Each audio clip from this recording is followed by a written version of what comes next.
Good morning. स्वागत है हमारे HD ग्लोरियस चैनल पे। और हम लोग सीख रहे हैं पोएम के कुछ पंक्ति रहेगा आपके एग्ज़ाम के पेपर में और इसको कैसे एक्सप्लेन किया जाएगा। चलिए शुरू करते हैं। और ये जो पोएम है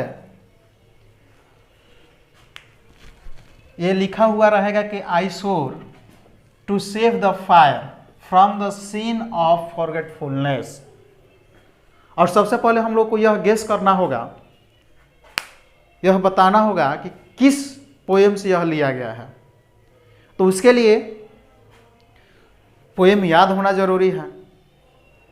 यह जो पोएम है फायर हिम्न से लिया गया है और फायर हिम्न के जो लेखक हैं वह एक भारतीय, जो कवि हैं वह एक भारतीय कवि हैं जिनका नाम है के दारूवाला।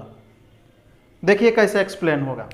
सबसे पहले तो लिखेंगे कि यह जो पंक्ति है, present lines have been taken from the poem title Fire Hymn. यह जो पंक्ति है, जो प्रस्तुत पंक्तियां हैं, वह एक पोएम से लिया गया है जिसका टाइटल है, जिसका नाम है फायर हिम। और उसके जो लेखक हैं, लेखक जिन्होंने लिखा है, कवि, वो है एक इंडियन पोएट हैं जिनका नाम है के दारूवाला। और हेयर द पोएट सेज, और यहाँ कवि कहते हैं कि ही वॉज ब्रोकन, वह क्या हो चुके थे? ब्रोकन हो चुके थे, टूट चुके थे। क्यों टूट चुके थे? तो मैंने पोएम में बताया है कि उनके साथ क्या और कौन सी घटना घटित हुई थी। यहाँ भी एक्सप्लेन किया जा रहा है कि as he had lost his son, उन्होंने अपने पहले बच्चे को, जब उनका पहला बच्चा हुआ था तो ज़्यादा दिन तक जिया नहीं, वो मर गया। और मर गया तो कवि जोरोस्ट्रियन हैं, पारसी हैं, और उनको क्या करना पड़ा था कि उस पारसी लोग बहुत ही रेयर केस में अपने बच्चे को जलाते हैं, मतलब कि वह आग को बहुत ही पवित्र मानते हैं, जिसके वजह से वह किसी भी डेड बॉडी को आग से जलाते नहीं हैं और नहीं दफनाते हैं। तो वो लोग, एक टावर ऑफ साइलेंस होता है, वहीं पे ले जाकर के उस डेड बॉडी को रख दिया जाता है। तो टावर ऑफ साइलेंस वहाँ से 1000 मील्स की दूरी पे था और वे वहाँ पे नहीं पहुँच सके, इसलिए उन्होंने क्या किया था कि अपने बच्चे को आग के हवाले किया था। और इसीलिए उनको कहा गया है, वो क्या हो गए थे? बहुत ज़्यादा टूट गए थे अपने फर्स्ट बेटे के मृत्यु के उपरांत, और उन्होंने रेबोलियस किया था, मतलब विद्रोह कर दिया था।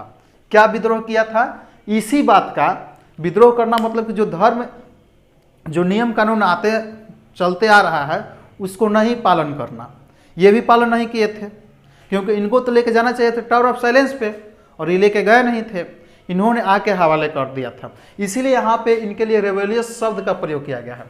As he has perform the act against the demand of his religion, उन्होंने अपने रिलीजियन के, अपने धर्म के जो डिमांड था, धर्म के डिमांड के अनुसार उन्होंने अपने धर्म से बहुत बड़ा विद्रोह किया था।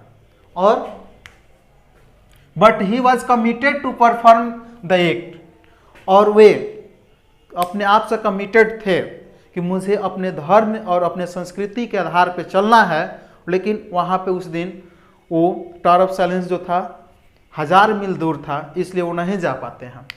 The act in the order to break the boundary, और वहीं पे उनका एक्ट यही होता है कि वो क्या करते हैं कि वो अपने जो उनके मर्यादाएं होती हैं, जो धर्म जो उनको बात बताती हैं, वो क्या करते हैं कि उस दिन उस धर्म के नियमों को तोड़ देते हैं और अपने बच्चे को आग के हवाले कर देते हैं। और उसी दिन उनको पता चलता है डिफरेंसेस बिटवीन टू रिलीजियस, दो धर्मों के बीच का अंतर क्या होता है। तो आज का एक्सप्लेन यहीं पे समाप्त होता है। फिर मैं कल और एक एक्सप्लेन लेकर के आता हूँ, और मैं और एक टॉपिक लेकर के आने वाला हूँ जो आपके एग्जाम में 8 मार्क्स का एकदम श्योर है, निश्चित है कि वो आएगा। कौन सी टॉपिक है इसको जानने के लिए आप इंतज़ार कीजिए, तब तक फिर मैं इसको अगले वीडियो में लेकर के आता हूँ। तब तक के लिए धन्यवाद।